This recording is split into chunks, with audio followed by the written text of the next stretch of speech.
Major stories lead tonight's news.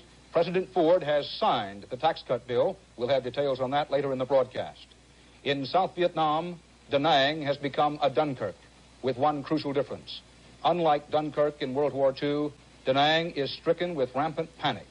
As the enemy approaches, the panic has swept from the coastal city's crowded back streets and pagodas onto runways at the airport. Ed Daly, president of World Airways, has been flying refugees to Saigon. But today, the government and the U.S. Embassy refused to guarantee airport security because of mobs rushing the planes. Despite that, Daly flew in today to pick up women and children. CBS News correspondent Bruce Dunning was among the last of the Americans to leave Da Nang late this week, but he went back aboard Daly's plane today to witness what was supposed to have been a mission of mercy. Here is Dunning's exclusive film report on the tragic results. Reports from Saigon said thousands of people were roaming Da Nang airfield. But as the plane landed, this did not at first seem evident. But then people poured from behind buildings and revetments, racing on cars, jeeps, trucks, Hondas, and on foot, desperate to get to the plane and make sure they got on before anyone else. One guy got on.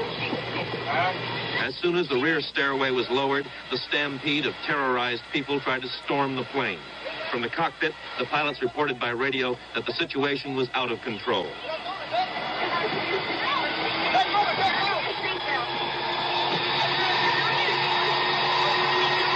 Several times the pilots moved the plane, hoping to break the crowds around the rear ladder. There was no control. High-ranking officers in Da Nang have fled, leaving soldiers and airmen to fend for themselves. The hordes tried to jam up the stairway as Daly himself tried to block the stairs. As men clambered over one another, pushing aside women and children in their panic-stricken fury, members of the air crew dragged them onto the plane, trying to fill it as fast as possible. The tension and panic intensified. The heavily armed men were menacing.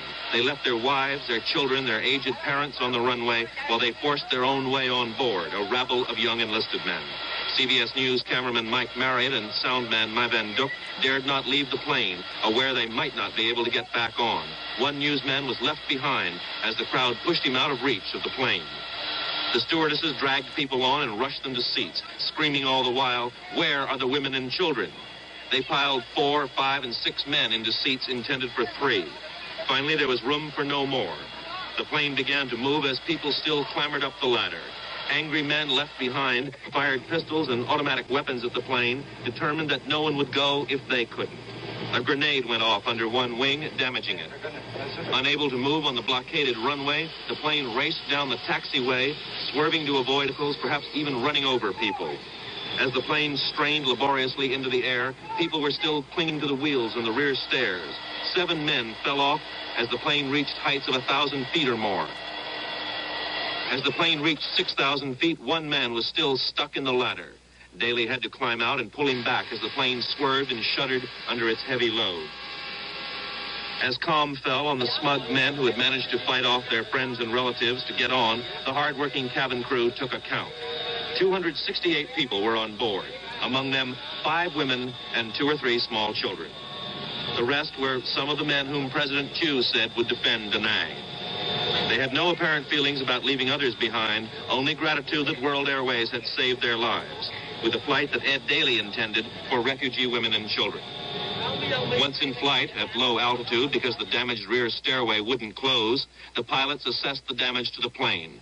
Bullets had damaged gas lines and the plane was losing fuel. The pilots were not sure the wheels would function on landing because people had attempted to hide in the wheel wells.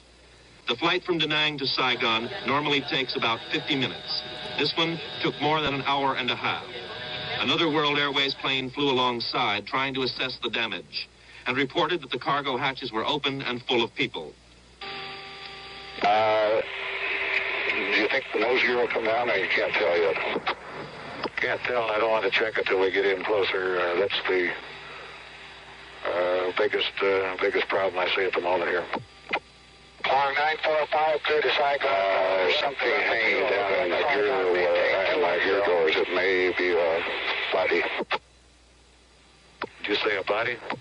Well, I can't tell. It sure looks like it. Could be. We had them climbing all over him. One man on the escort plane said that crew was praying for us on the damaged plane. Not knowing whether the wheel assemblies would hold, the flight crew put the plane, almost empty of fuel, down very gingerly on the runway at Saigon, and the deserters on board cheered. As the plane taxied to a parking place, soldiers poured out of the luggage holds.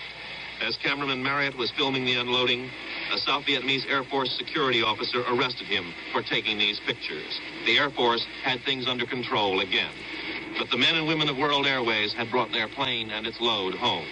Bruce Denning, CBS News.